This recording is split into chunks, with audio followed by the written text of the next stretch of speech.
श्रीराम समर्थ. गोपाल कृष्ण भगवान की जय. ओवी क्रमांक 10. सनकादिकांची या आशा वाढिनल्या होतिया कीर बहुसा. परी त्याही येणे माने यशा येतीची ना. आपल्याकडे अशी कल्पना आहे की सनक, सनंदन, सनत कुमार आणि सनातन हे 4 ब्रह्मदेवांचे मानसपुत्र आहेत आणि या चौघांना मिळून सनकादिक असा शब्द वापरला जातो. सनकादिक जेव्हा म्हटलं जातं तेव्हा त्याच्यामध्ये हे 4 कुमार असतात. सनत कुमार, सनक, सनंदन आणि सनातन हे कायम कुमार अवस्थेमध्येच असतात. ते कधीही मोठे होत नाहीत, कधीही वृद्ध होत नाहीत. जन्मताच अत्यंत ज्ञानी आणि अत्यंत वैराग्यपूर्ण असे असणारे हे 4 सनत कुमार, सनकादिक, त्यांनी भगवंताला लाडीगोडी लावली की हे ब्रह्मज्ञान आम्हाला सांगा. परंतु भगवंतानी त्यांना सुद्धा सांगितलं नाही. आणि एवढंच काय, तर ज्या शेषशायी नारायणाच्या बेंबीतून उगवलेल्या कमळामध्ये बसलेला हा ब्रह्मदेव, ज्याचे हे 4 मानसपुत्र, त्या ब्रह्मदेवानी सुद्धा हे जे ब्रह्मज्ञान आहे किंवा आत्मज्ञान आहे ते या सनकादिकांना कधीही सांगितलं नाही. पुढच्या ओवीमध्ये ज्ञानेश्वर महाराज म्हणतायत, या जगदीश्वराचे प्रेम येथ दिसतसे निरुपम. कैसे पार्थे येणे सर्वोत्तम पुण्य केले. काय या पार्थाचं म्हणजेच अर्जुनाचं पुण्य असेल बघा. जे ज्ञान भगवंतानी कुणालाही सांगितलं नाही ते या जगद ईश्वराच्या प्रेमामुळे भगवान श्री गोपाल कृष्ण परमात्मा परमेश्वर ते ज्ञान अर्जुनाला सांगतोय. ओवी क्रमांक 12. हो का जयाची या प्रीती, अमूर्त हा आला व्यक्ती. मज एक वंकी याची स्थिती आवडतू असे.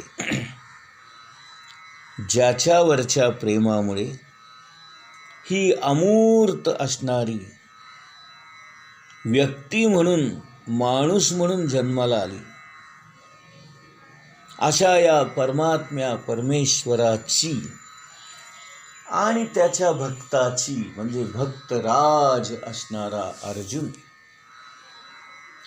या दोघांचीही स्थिती एकच असावी असं मला वाटतं, असं ज्ञानेश्वर महाराज म्हणतात. आता हे ज्ञानेश्वरांनीच म्हणणं योग्य आहे, कारण ते स्वतःच परमात्मा परमेश्वर भगवान श्रीकृष्णच आहेत.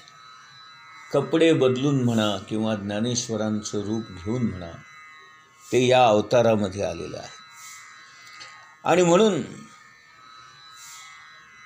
त्याची आणि माझी स्थिती एकच आहे असा जो भगवान श्रीकृष्णांचा अनुभव होता, तोच अनुभव या ओवीतून ज्ञानेश्वर महाराज आपल्या पुढे मांडतायत. म्हणजे यातून ज्ञानेश्वर महाराज हेच भगवान श्रीकृष्ण होते हे सिद्ध होतं, नाही का. सत्पुरुष किंवा सद्गुरू हे कसे असतात नेमके, it is a mixture of human and divine.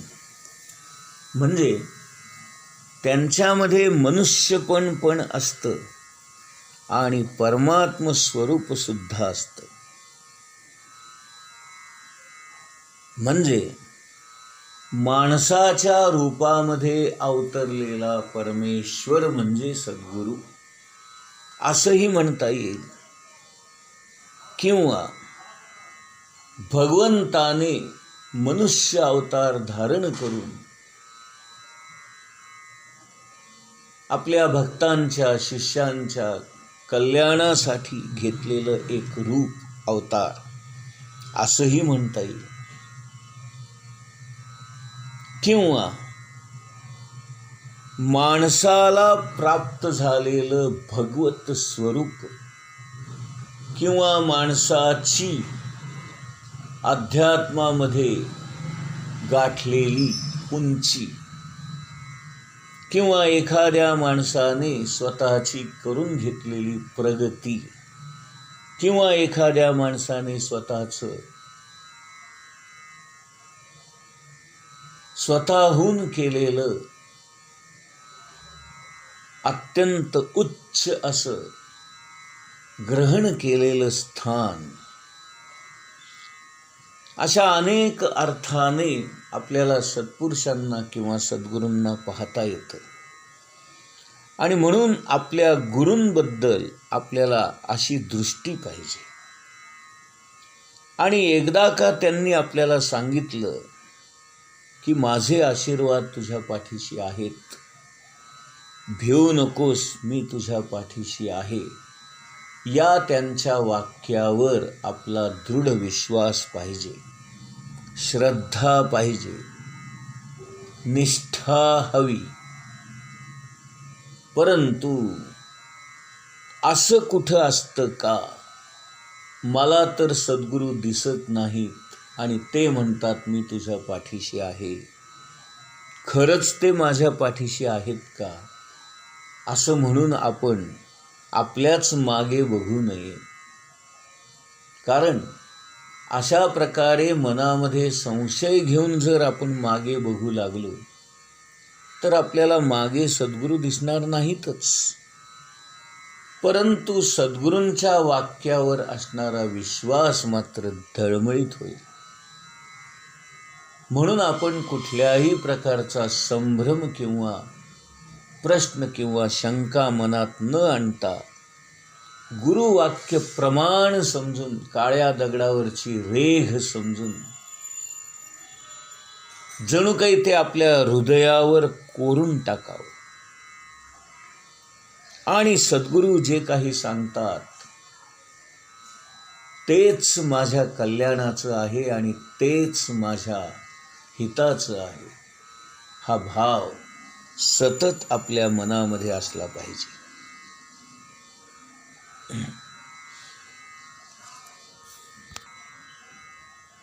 म्हणून आपण आपल्या गुरूंच्या म्हणण्यावर, सांगण्यावर दृढ विश्वास ठेवलाच पाहिजे. आणि इथे ज्ञानेश्वर महाराज म्हणजेच स्वतःच परमात्मा परमेश्वर असणारा भगवान श्री गोपाल कृष्णच आपल्याला सांगतो आहे की संपूर्ण शरीराचे कान करून ऐका किंवा कानामध्ये सगळी इंद्रिय एकत्र आणून ऐका, एकाग्र होऊन ऐका, एक चित्त होऊन ऐका. मग आपण श्रोत्यांनी या वक्त्याकडे म्हणजेच ज्ञानेश्वरांच्या सांगण्याकडे लक्ष द्यावे. हे काही आणखीन वेगळं सांगायला हवं का? अहो, आपण जर लक्षपूर्वक ऐकलं नाही तर सांगणाऱ्याला स्फूर्ती कशी येईल? वक्ता हा वक्ताच नाही श्रोत्याविना. आणि म्हणून इथे ज्ञानेश्वरांसारखा सांगणारा वक्ता म्हणजेच पडद्या आडून बोलणारा भगवान श्रीकृष्णच आहे.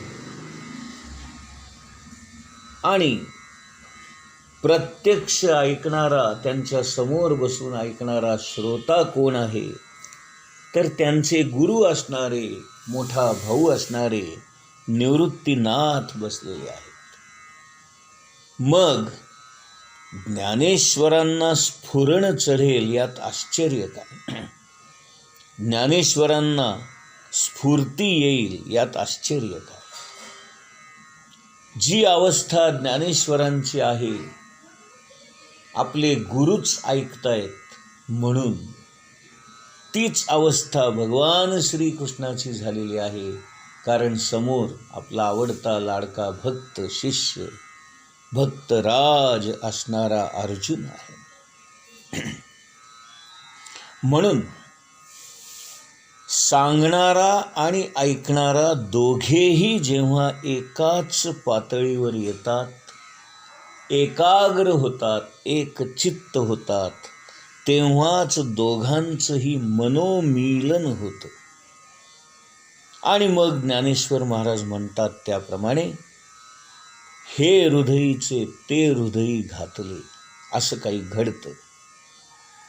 आणि म्हणून मनामध्ये काहीही इतर विषय न आणता एकचित्त होऊन, एकाग्र होऊन, लक्षपूर्वक आपण हे सगळं ऐकलं पाहिजे.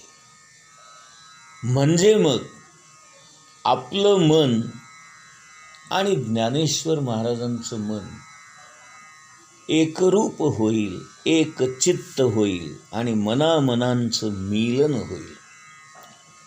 ज्याप्रमाणे दोन नद्या एकत्र येऊन संगम होतो आणि एक होऊन पुढे जातात, त्याप्रमाणे श्रोता आणि वक्ता यांचं मनोमीलन घडलं पाहिजे आणि दोघांनी एकत्र येऊन एकत्रितपणे पुढची कथा ऐकली पाहिजे.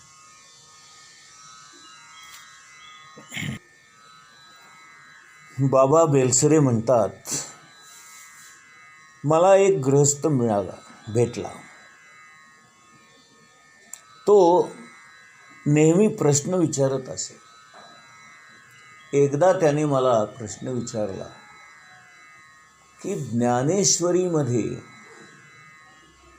एवढं सगळं काही ज्ञानेश्वर महाराजांनी सांगून ठेवलंय, मग आम्ही त्यातलं नेमकं काय ऐकायचं आणि नेमकं काय शिकायचं आणि काय आचरणात आणायचं ते थोडक्यात आम्हाला सांगा.